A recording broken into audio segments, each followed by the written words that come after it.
I'm Charlie, I'm 23 years old, and we run a startup in China. Here we have our office.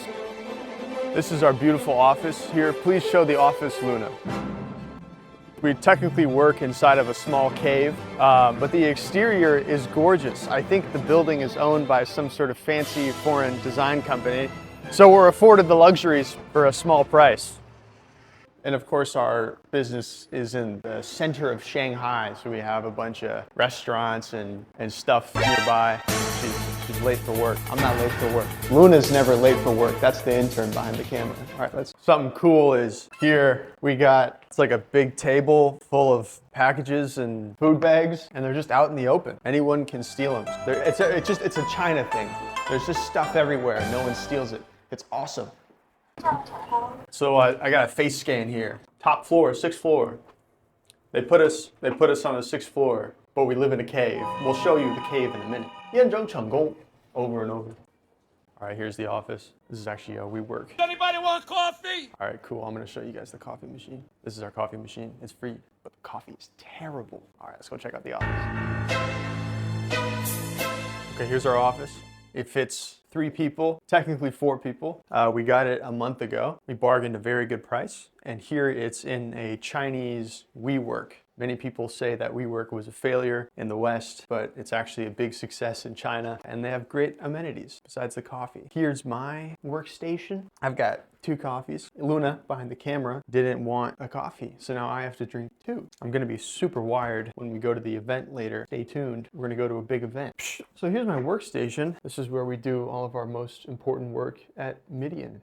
Here it is. This is our beautiful website. Your distribution network, fully connected, fully automated, fully transparent, and in control. Basically what we do is we work with consumer brands that want to distribute their goods globally, and then we provide them the system infrastructure to sell their consumer products in over 40, 50, 60 countries. And we've been working on it for the past year. Luna, what's your favorite thing about working in our office? With a very good boss. Now we're going to a big event that I was invited to speak at. Columbia University from New York invited all their MBA students to China, and I'm gonna go give a speech to these MBA students at Columbia University. I don't know why they asked me. I'm a kid, but I'm happy to share my experiences running a business in China. Just for reference, this is how big our office is. There's my computer, my co-founder, Andy Crawford, his computer's right here. And then our intern works right here. So it's this tiny office with a little bush. And on Fridays, we have 2 interns working in the office at the same time. So then one of them has to go work out in the public space and we work, which is very sad. Okay, so here is my favorite part of the office. It is this very echoey stairwell. We'll wait for the door to close. We have roof access in the heart of Shanghai, China. Here it is, our glorious roof. You're actually not allowed to go up here, but I doubt my landlord in Shanghai is gonna see this on YouTube, so it's okay. The funniest thing is that if you walk over on this side of the roof, there'll be like a robot that detects you're moving, and then it'll yell at you. I don't listen to that. I don't listen to all that noise. Hello? I wanted to ask, has said anything? Is Singapore an hour behind us or same time? Fair enough. I'll message every single day for the next 2 weeks until he gets his whole team to rally around behind us. Cool. All right, I'll talk to you later then. Okay. Have fun. All right, bye-bye. Bye-bye. Bye-bye. That was Andy Crawford, my money guy. Once I added him on LinkedIn, we started making lots of money together. That's what they say. That's what they say. 茉莉的美送给别人家，茉莉花，哦，茉莉花。Before we go to the event and before I fix this light bulb, I want to show off my Shanghai 美商会的 award. The American Chamber of Commerce gave me an award to be an emerging leader in U.S.-China business. USA. USA. This is the greatest pride of my life thus far, and I hope to use it as a platform of thought leadership in the US-China space. Okay, let's go fix the light bulb now. Okay, I was told to give an OOTD. This is the quarter zip. I heard it was really fashionable in New York right now. These suit pants, they're made in Italy, very fancy. This watch is from a factory in Shanghai, and it was made in like the 60s or something, and it's actually not glass, it's plastic. Because back in the day, they didn't have glass, like the really fancy quartz glass. It's a cool vintage watch. I refuse to spend more than $100 on watches because I think it's a giant waste of money. So this is a good like $60 watch. And then the shoes they're Midian green. They're the color of our company. 就完了. Our car is 2 minutes away. But from here, our office, to what I would compare is like the World Trade Center of Shanghai. For a New York comparison, it's a 20-minute taxi, $3 for me and my intern to get to the city center. Here you can see all these mopeds on the street. They're super dangerous, and they're all speeding. I used to have one that went 120 kilometers an hour. That's like 80 miles an hour when I was a student at NYU Shanghai. But then I sold it because I was illegal and dangerous, and I'm a rule follower. 你好，8135，谢谢。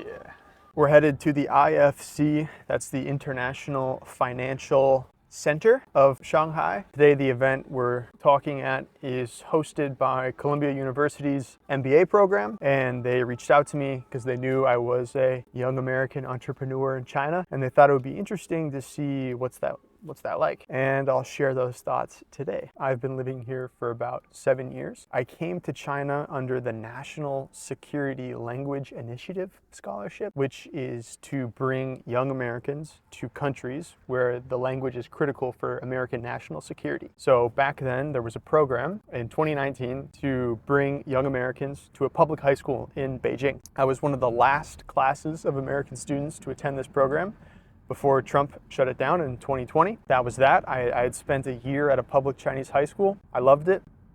And I decided to continue my education in China at New York University, Shanghai. 4 years later, I graduated. And what happened was I was looking for jobs in China to work in Shanghai or Beijing post-graduation. I had considered an opportunity at the American Chamber of Commerce in Beijing. I had considered that opportunity, but ultimately what happened was I had a family friend reach out to me, and they ran a brand, a large American detergent brand in South Dakota. And they've been selling in China for about 10 years. And the person managing the distribution for this brand in China was retiring. So me and my co-founder, who I met on LinkedIn and is also from South Dakota, we decided to start a company together. He left his job, I graduated from school, and we registered our company in Shanghai, and we run our operation from here. I mean, technically, our company could be in New York, San Francisco, Hong Kong, Singapore, any of the global capitals of the world. The reason we picked Shanghai was because we already had a fantastic business network here. We were super familiar with the local landscape, and we decided to use that as sort of leverage to build our business. And, you know, if you get VC backing, or if a client pays you, you maybe have a runway of about 3 or 4 months in San Francisco or New York. But in Shanghai, you know, we got one client payment and we were good for the year. You know, we're working with these global brands, these businesses in the US, Singapore, Latin America, Germany. We're building it in Shanghai, and that's, I think, a major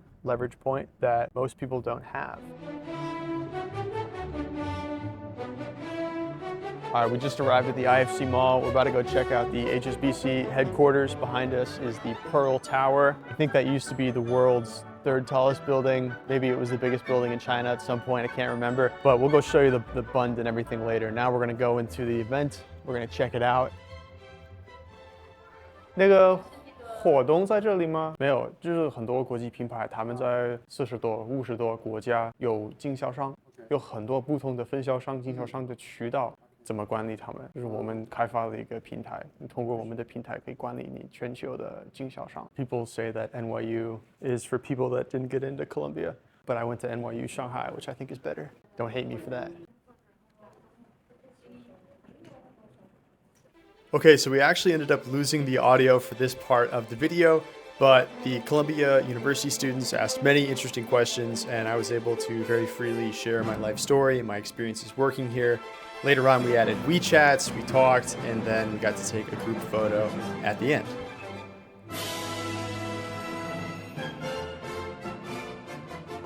Okay, so we wrapped up the sharing session with the Columbia Business School MBA students. Apparently 140 of them came to China for this trip, which is amazing to have so many US students from an important US university here in China. Here we have the IFC building here, very beautiful. Behind we have Shanghai Tower. I hope everyone has enjoyed getting to see into my day as a startup founder, building my company in China in my early 20s. If you're looking to start your business or do business in Asia, you're a consumer brand trying to distribute globally, then I'm your guy. Subscribe, follow, hit me up if you need any help. Peace out.